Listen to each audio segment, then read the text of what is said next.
మనతో పాటు BJP deputy floor leader MLA Payal Shankar గారు ఒకసారి మాట్లాడించేటువంటి ప్రయత్నం చేద్దాం. పాయల్ శంకర్ గారు, ముఖ్యమంత్రి గారు మాట్లాడారు ధన్యవాద తీర్మానం పైన గవర్నర్ చేసినటువంటి ప్రసంగం మీద మీకు ఎలా అనిపించింది? మీరేమో మొన్న అబద్ధాలు అన్నారు, వాళ్ళు ఏం చేయలేరు అన్నారు. సీఎం కళాఖండిగా అన్నీ నెరవేర్చాం, ఇచ్చినటువంటి హామీలన్నీ గవర్నర్ చెప్పింది అన్నీ 100% అక్షరాలు నిజమని చెప్పి మాట్లాడారు. గవర్నర్ గారి ప్రసంగంపై ధన్యవాదాలు చెప్పేటటువంటి ఆ యొక్క సమావేశంలో ముఖ్యమంత్రి గారు ఇచ్చినటువంటి రిప్లై మాకు పూర్తిగా తృప్తినివ్వలేదు.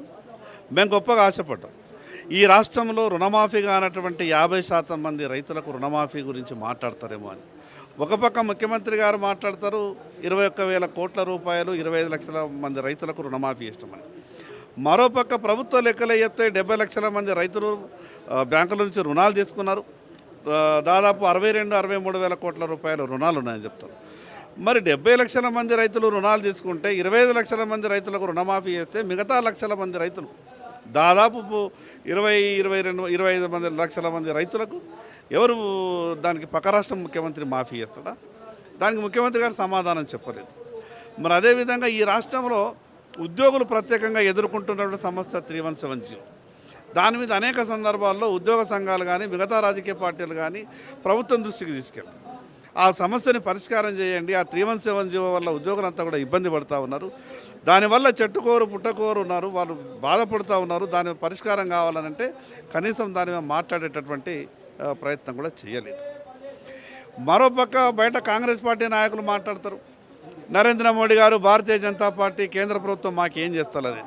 కానీ ఈరోజు స్వయంగా రాష్ట్ర ముఖ్యమంత్రి గారే సభలో ఒప్పుకున్నారు. నరేంద్ర మోడీ గారు గొప్పగా తెలంగాణ కొరకు సాయం చేస్తున్నారు. 20 సంవత్సరాలుగా పరిష్కారం కానటువంటి సమస్యలు పరిష్కారమైనవి. అందుకే నేను పదే ఢిల్లీకి వెళ్తున్నా, ఏ మంత్రి దగ్గరికి వెళ్ళినా మనస్ఫూర్తిగా సహకరిస్తున్నారు అని చెప్పారు. ఆ మాటకు మాత్రం ముఖ్యమంత్రి గారి మాటల్ని స్వాగతించాల్సింది. ఆ మాటలు మాత్రం ఒకటి నిజం చెప్పారు. మోడీ గారు చేసినటువంటి సాయాన్ని మాత్రం గొప్పగా చెప్పారు. మేము అందుకే అన్ని సందర్భాల్లో చెప్పినాం, కేంద్ర ప్రభుత్వం గొప్పగా తెలంగాణ రాష్ట్రానికి సాయం చేస్తున్నది. సాయం చేసిన విషయాన్ని సాయం చేసినా కానీ చెప్పాలా, మీరు రాజకీయ విమర్శల కొరకు ఆ రకమైనటువంటి మాటలు మాట్లాడొద్దని చెప్పినాం. ఇకనైనా కాంగ్రెస్ పార్టీ నాయకులు ఆలోచించుకోవాలా. మీ ముఖ్యమంత్రి గారే ఈరోజు స్వయంగా ఒప్పుకున్నారు కేంద్ర ప్రభుత్వం ఎంత గొప్పగా సాయం చేస్తున్నదో.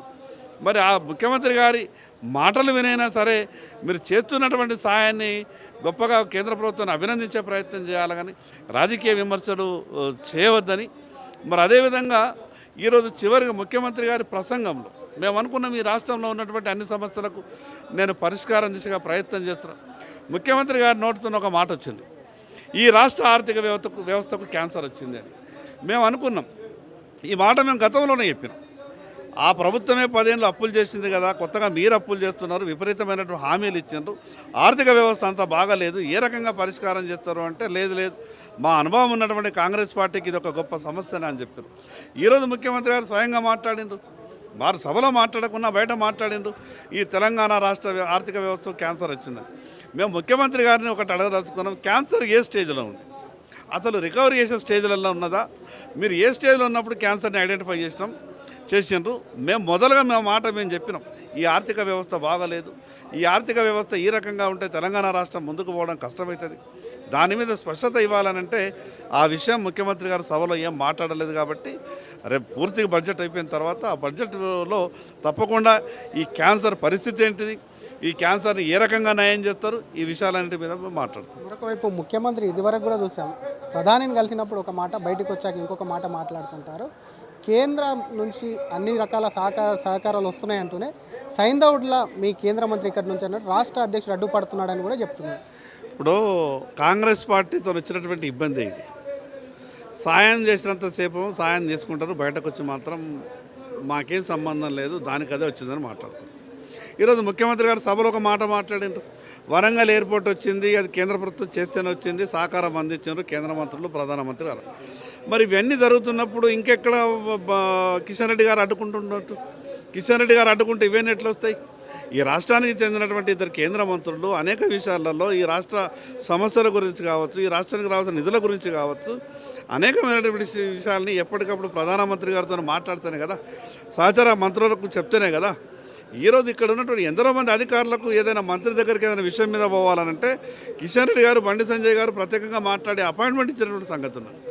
ఎప్పుడు కూడా తెలంగాణకు మంచి కావాలా, తెలంగాణకు అనుకున్నటువంటి విషయాలలో పూర్తిగా రాష్ట్ర ప్రభుత్వానికి సహకరించాలన్న ఆలోచన తప్పితే ఈరోజు స్పష్టంగా ముఖ్యమంత్రి గారి స్టేట్మెంట్ తర్వాత అర్థమైంది. కేవలం రాజకీయం కొరకే కిషన్ రెడ్డి గారి మీద, బండి సంజయ్ గారి మీద మాట్లాడినారు. కానీ వాస్తవాలు ఇది అని తెలంగాణ ప్రజలందరికీ తెలిసే విధంగా ముఖ్యమంత్రి గారు మాట్లాడారు. థ్యాంక్ యూ అండి. ఇది ఒకవైపు రాజకీయాల కోసమే ముఖ్యమంత్రి మాట్లాడుతున్నారు. అసలు ముఖ్యమంత్రి ఒకవైపు ఆర్థిక వ్యవస్థకు సంబంధించినటువంటి మాట మేము గతంలోనే చెప్పారు. ఈరోజు ఆర్థిక వ్యవస్థకు క్యాన్సర్ వచ్చిందని ముఖ్యమంత్రి ప్రకటించడం, అసలు అది ఏ స్టేజ్లో ఉంది, అసలు ఇచ్చినటువంటి హామీలు అమలు చేసే స్టేజ్లో ఉందా, ఏ విధంగా ఉంది అని చెప్పి దాని మీద స్పష్టతనివ్వాలని చెప్పి కూడా అటు deputy floor leader Payal Shankar అంటున్నారు.